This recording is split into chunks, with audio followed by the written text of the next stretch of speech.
In this video, we're going to talk about how to wrap text in a cell in Microsoft Excel 2016.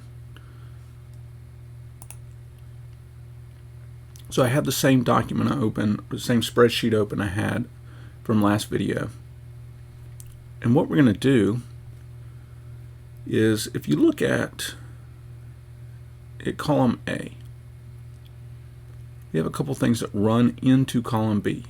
And we may not want to increase the width of column A because we know that we can stretch out column A if we want to make it more easily read.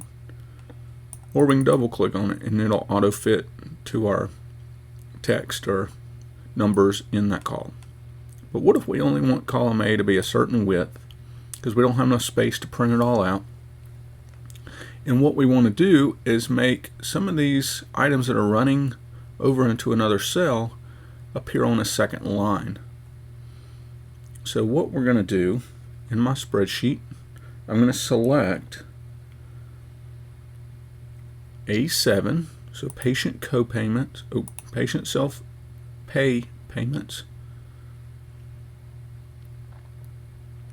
And I'm going to also hold the control key down and select A4.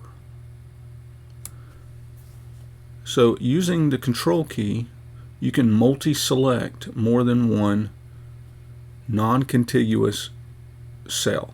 So cells that are not next to each other. Because usually we click and drag to select a certain range of cells. But here we're going to use the control key so we can select random non-connected cells. So now we're going to go up to do the text wrapping feature, we're going to go up to the Home tab and go to the Alignment group. So go to the Home tab, go to the Alignment group.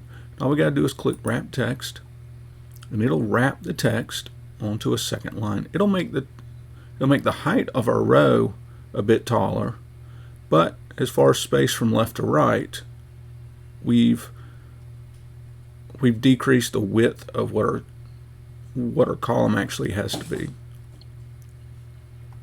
And that's how you do it.